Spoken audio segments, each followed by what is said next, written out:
코로나가 자꾸 번진다고 그래서 또 부담을 또 갖고 있습니다. 감사합니다. 지난 시간에 이어서 우리가 계속 이어서 사도 바울이 빌립보 교회에 보낸 편지의 내용을 이렇게 들여다보면 그가 하나님을 얼마나 소중하게 생각했는지 하나님을 알아가려고 하는 그 바울의 모습을 우리가 엿볼 수 있습니다. 그래서 지난 시간에 우리 11절까지 그래서 그리스도의 부활의 권능과 고난에 참여함을 알고자 해서 그의 죽으심을 본받아 어떻게 해서든지 죽은 자 가운데서 부활에 이르려 한다. 내가 이미 얻었다함도 아니고 오늘 12절 보면 온전히 이루었다함도 아니라 오직 내가 그리스도 예수께 잡힌 바 된 그것을 잡으려고 달려간다. 성도가 되면 제일 먼저 변하는 게 뭡니까? 가치관, 그다음에 관점, 생각 이런 것들이 변화가 옵니다. 우리 심령이 새로워지니까 영적 사람이 됩니다. 영적 사람이 주님을 알게 되면 나에게 귀하게 여겼던 것, 유익하게 여겼던 것들을 해로 여기고 배설물처럼 여기게 되는 그리스도를 가장 존귀 여기고 그리스도 중심의 삶을 사는 그런 모습이 됩니다. 그래서 신약에 예수 그리스도 안에서라는 말이 거의 한 200번 가까이 나옵니다. 190몇 번 나오는데 그 가운데 바울이 160몇 번을 써요.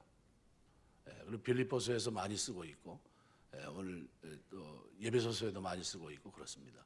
이 그리스도 안에 있다고 하는 것이 얼마나 큰 영광인가 그걸 이제 주일날 제가 말씀을 드리려고 합니다. 찬송이 터져 나오는 그리스도 안에 있다는 것이 도대체 뭘 얘기하는 건가?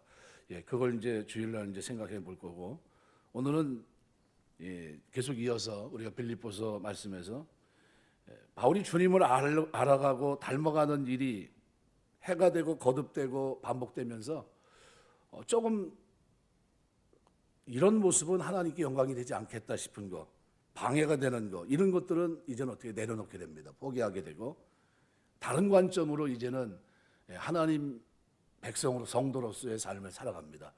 성령이 보증하시고 나를 위해서 어떻게 해요? 저는 내 것이다 인쳐주시고 보증하셨기 때문에 이제는 어떻게 해요? 그분이 나를 끌어가십니다.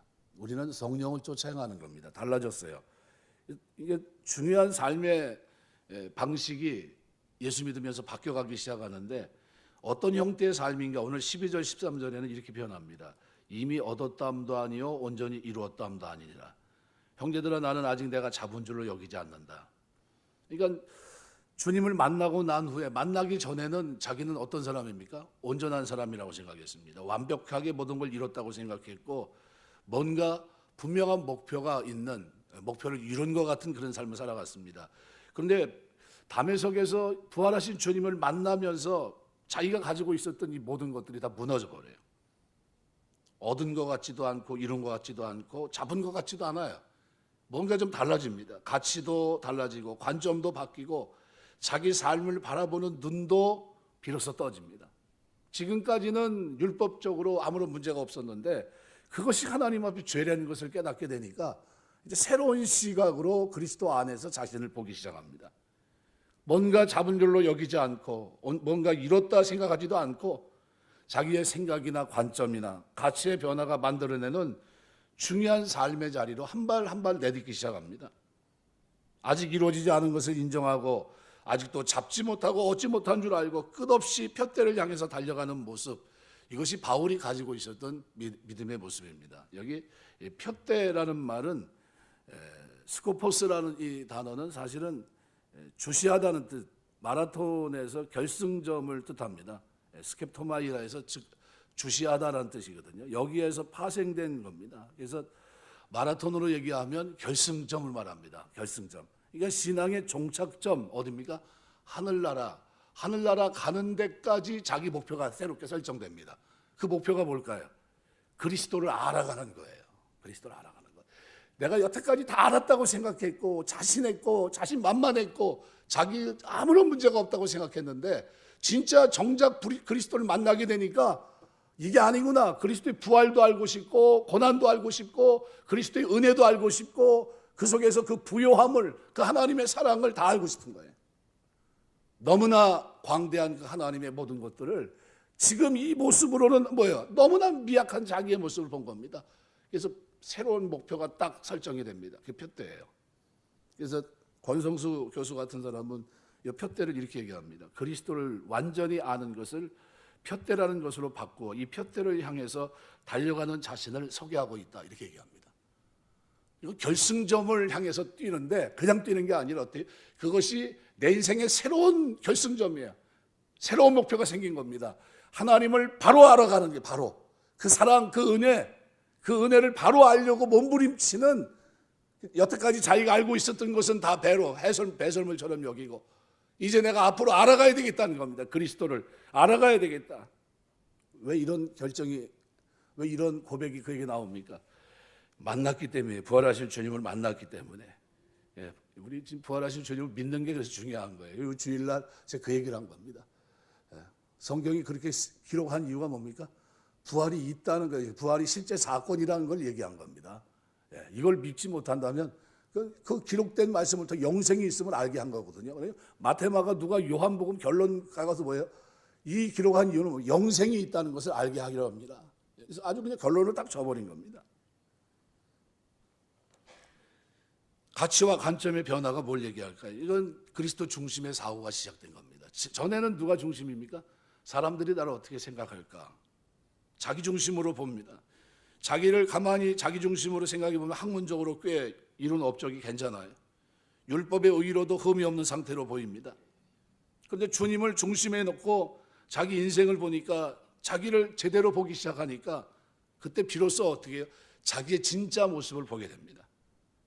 아직 이르지 못한, 도달해야 될 그곳에 도달하지 못하고 가야 될 그곳에 가지 못한 자기의 모습, 하나님을 알아야 되는데 알지 못하는 자기의 모습을, 그 비참한 자기의 모습을 비로소 본 겁니다. 주님을 중심에 놓고 보니까 주님의 말로 다 할 수 없는 그 광대하심, 영화로우심, 주님의 하나님 되심, 그 사랑의 깊이, 은혜의 그 넓이, 이 모든 것들을 측량할 방법이 없어요.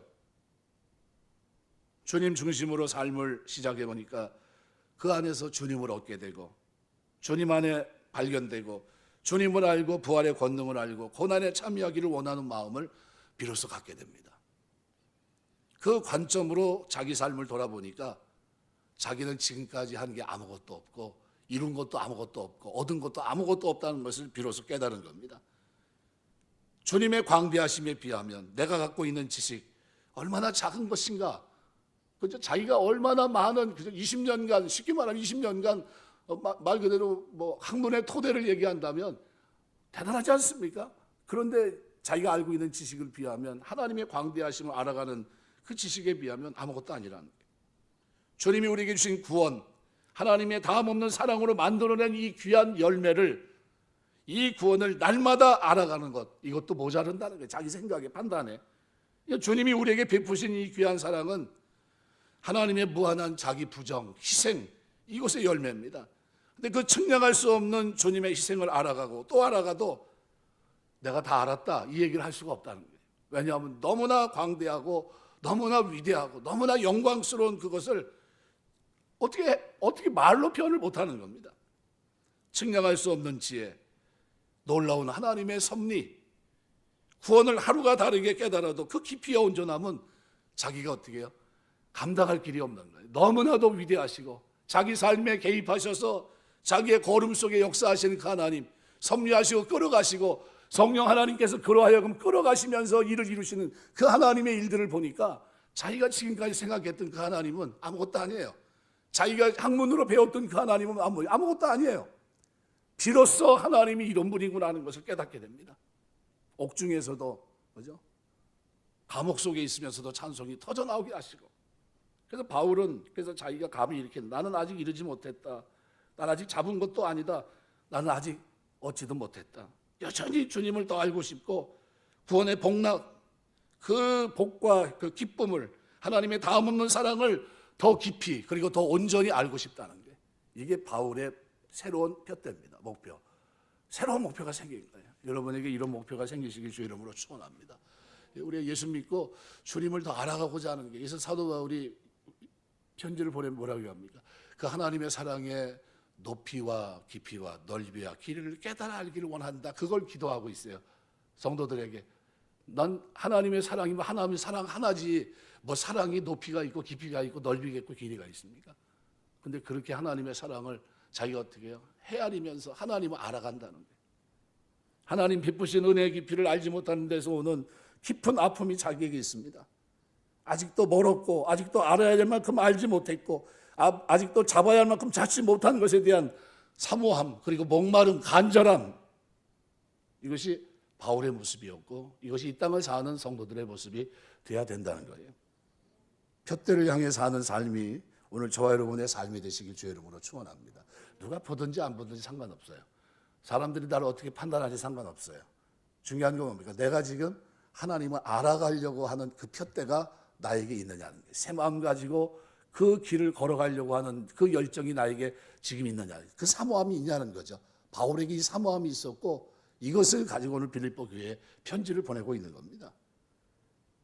주님이 우리에게 보여주신 분명한 목적 그리고 방향을 갖고 살게 됩니다.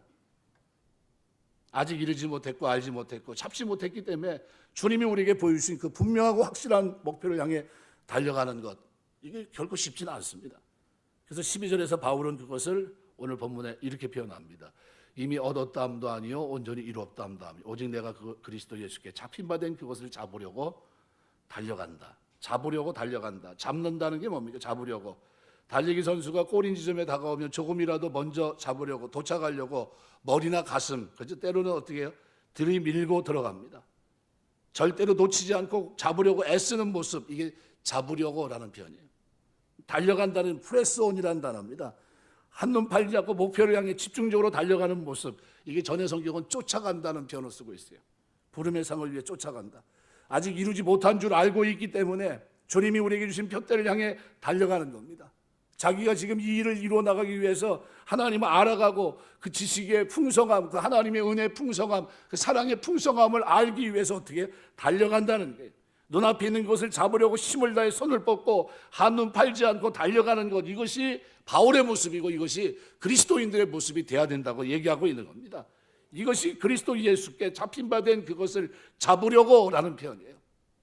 우리가 그리스도 예수께 잡힌 바 된 그것을 잡으려고 달려가는 프레스온, 이 모습이 여러분의 신앙이 되시기 주의 이름으로 축원합니다. 이게 예수 믿는 겁니다. 예수 믿는 게 편한, 아무런 고통도 없고 괴로움도 없고 환난도 없고 이걸 기도하면 안 됩니다. 물론 그게 있으면 좋죠, 편안하고. 근데 우리가 기도해야 될 건 뭡니까?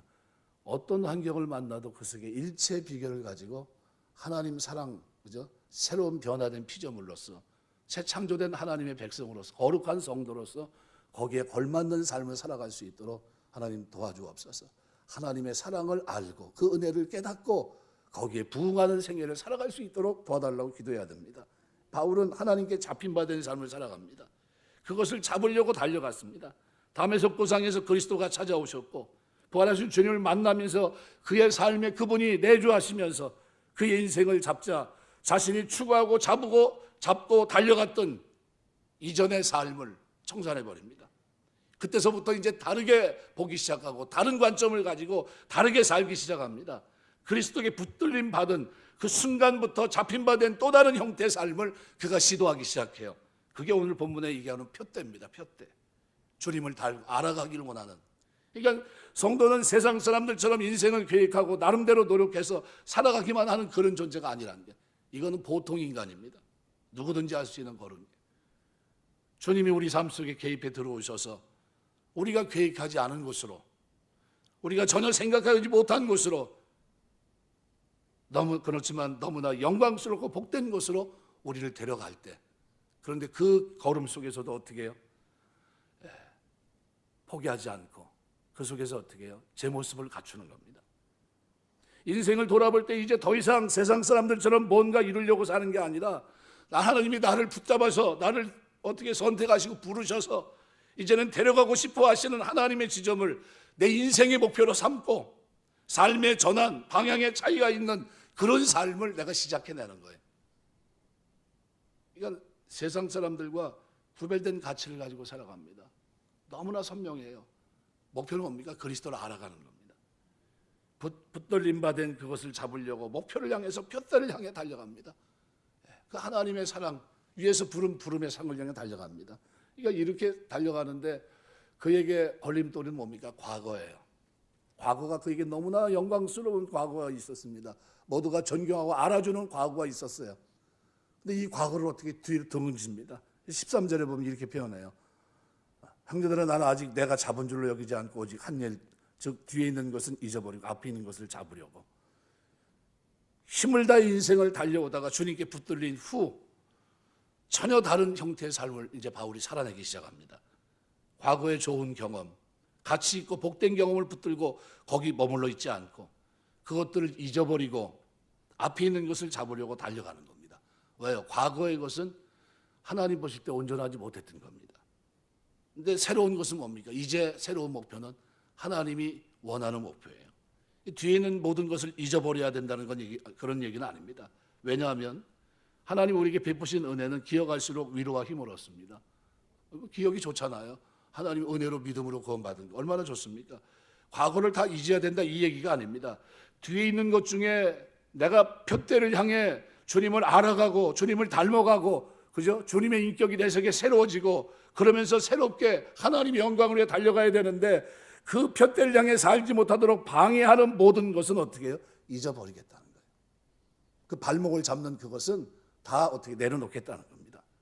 나를 안일하게 만들다든가 믿음의 경주를 가지 못하도록 방해한다든가 하나님 앞에 바른 삶을 살게 하는 일을 실패하게 만든다면 그것을 어떻게 해요?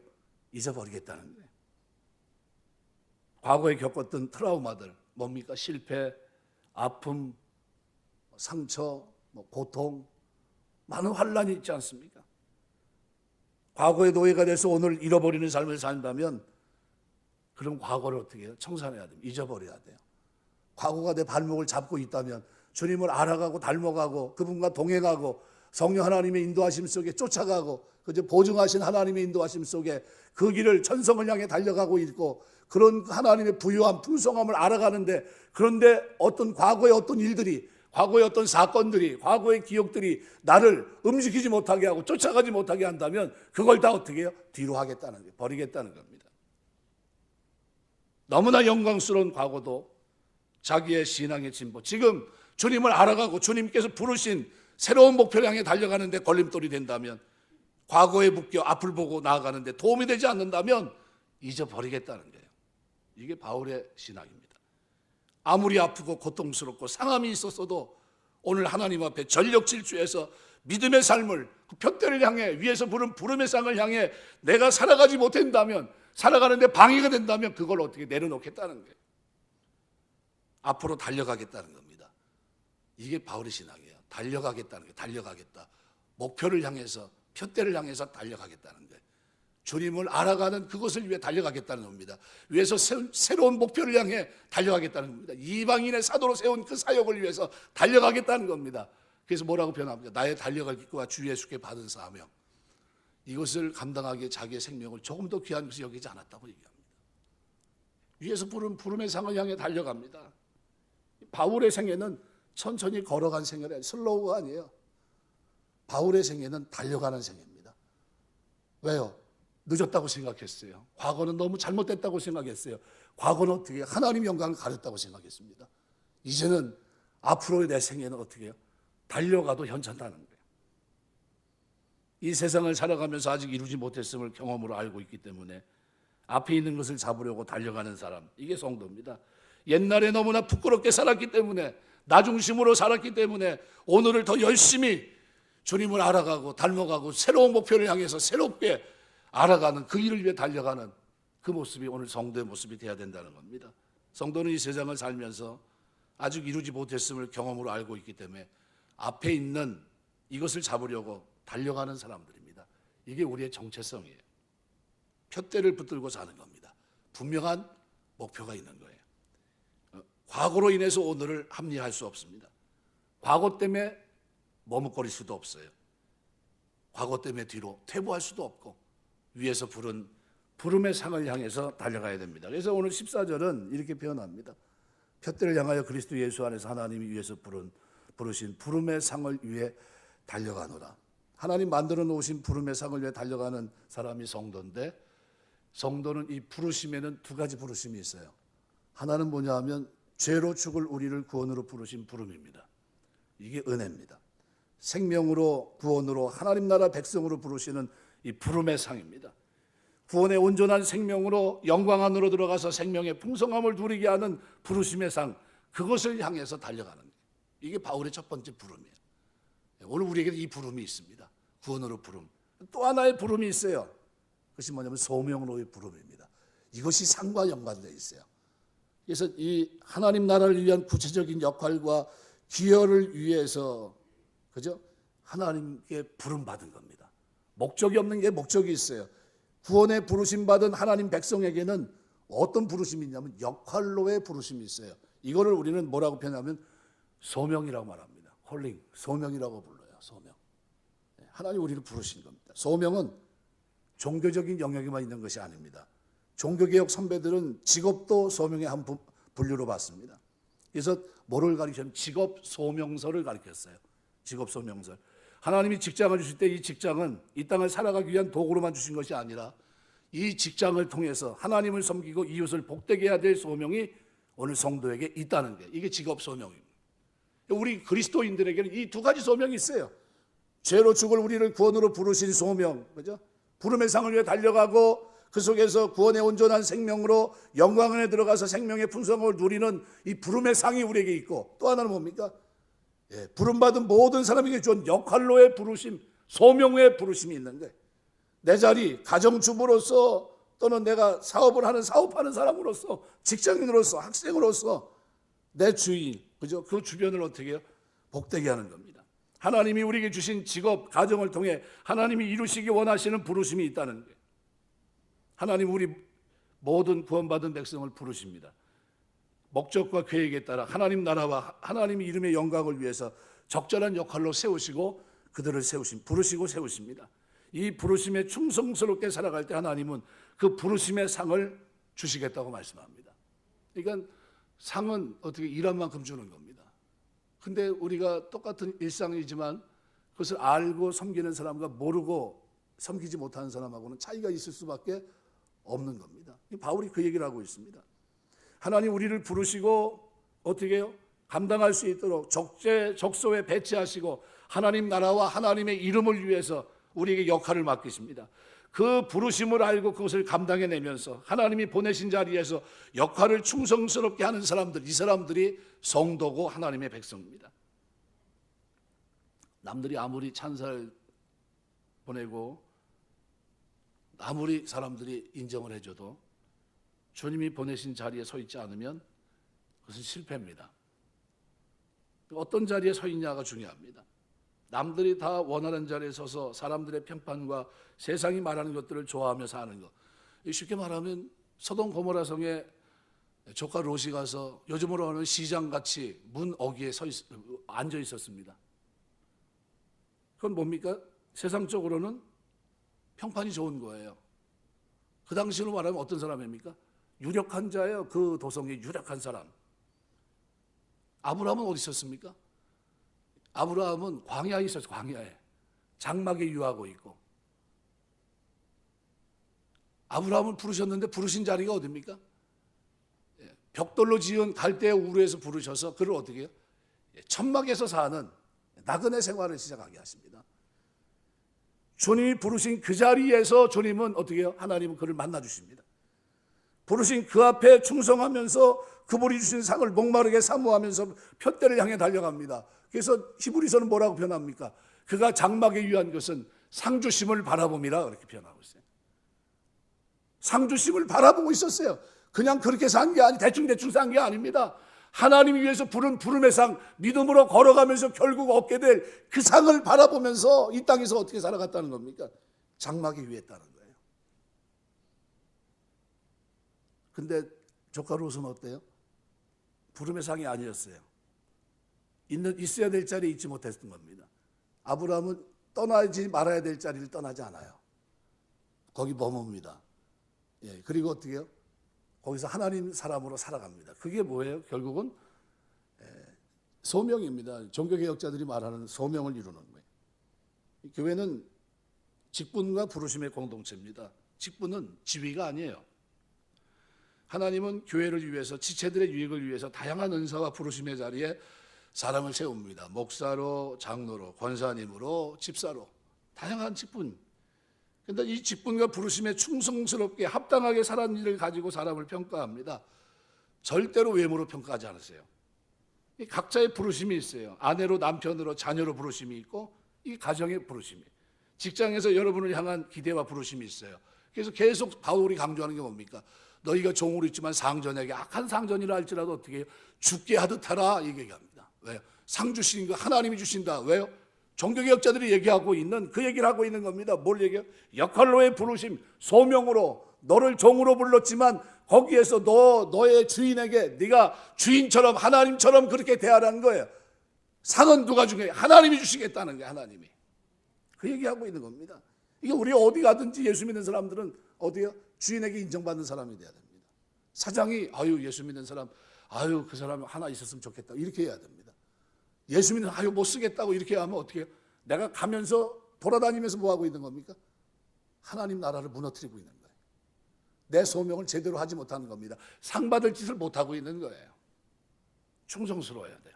여러분 있는 그 자리에서 여러분이 최고의 충성의 사람, 부르심에 합당한 사람 되시길 주의 이름으로 축원합니다.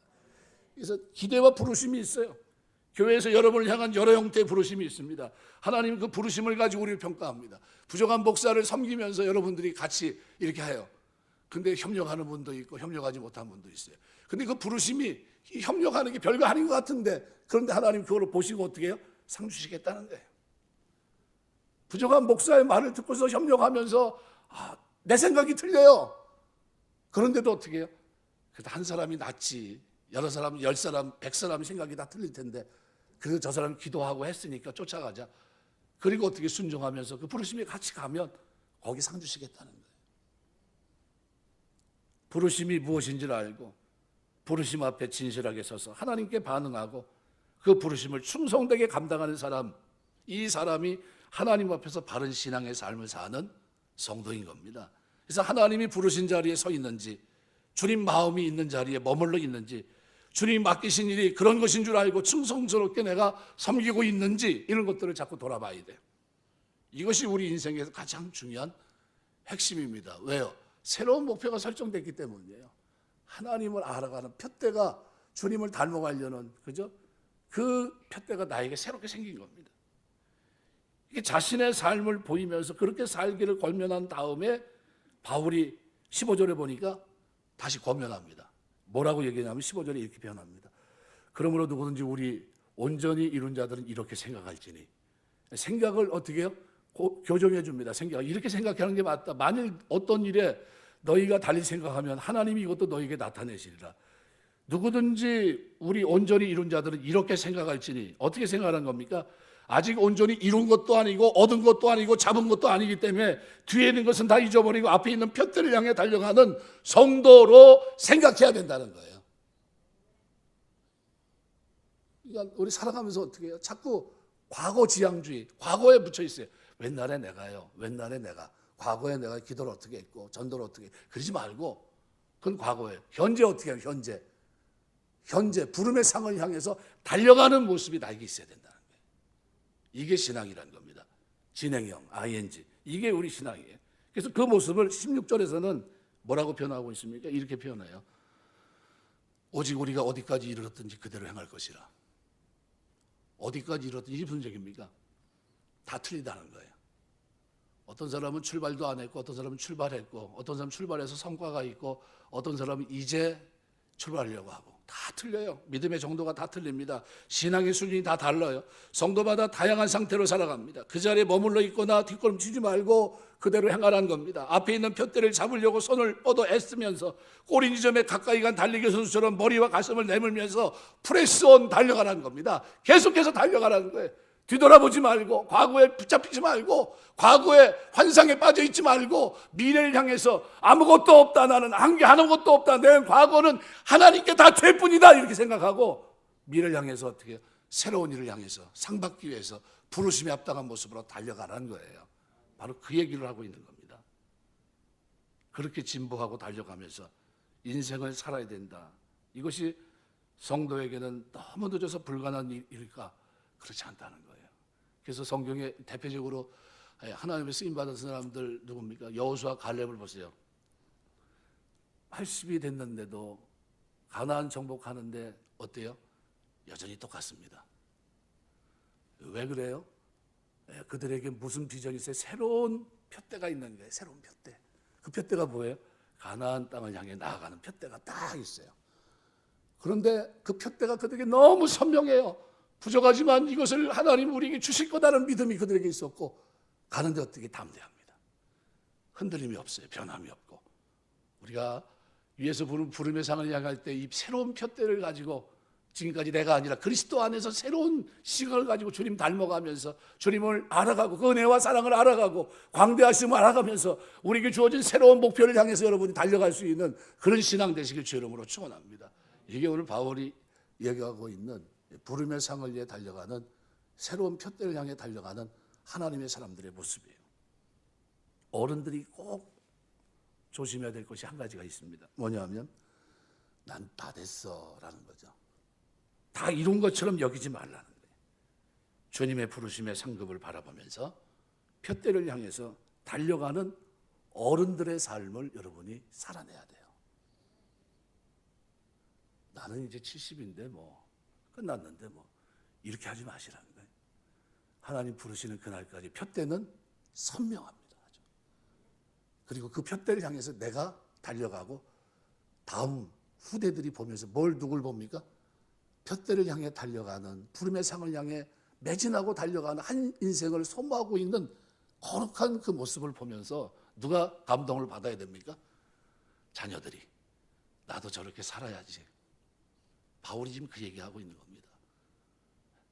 뒤의 것은 잊어버리고 앞에 있는 부름의 상을 향해 달려가고 있는 자신의 모습, 빌립보 교회 성도들의 모습을 얘기하면서 뭐라고 얘기합니까? 어디까지 이르렀든지 그대로 행하라. 상태가 좀 부족해도 포기하지 말라는 거예요. 뒤돌아가지 말라는 겁니다. 뒤로 늦춰지지 말라는 거예요. 우리는 달려갈 인생으로 하나님 부르셨다는 겁니다.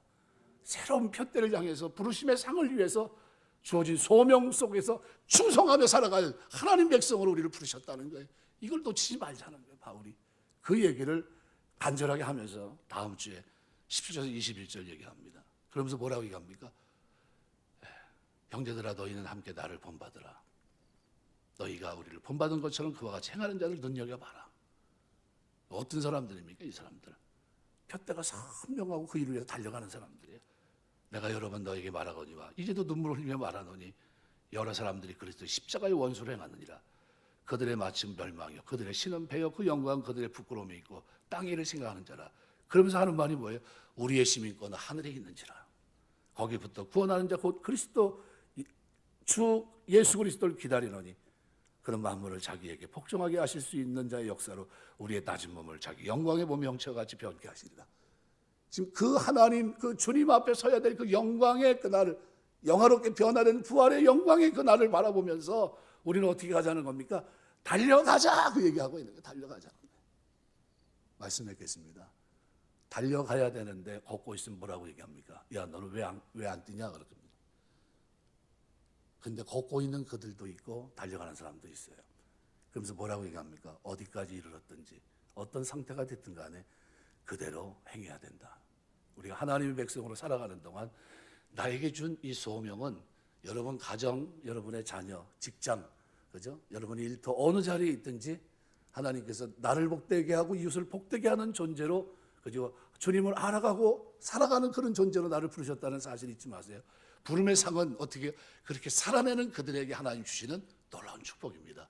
오늘 저녁에 참여한 여러분들의 삶에 하나님이 은혜 주셔서 그리스도 안에 새로운 목표가 설정되고 그 푯대를 향해 달려가는 아름다움이 있어서 주 앞에 서는 그날 멸류관과 상급을 받는 삶이 되시길 주의 이름으로 축원합니다. 기도하겠습니다.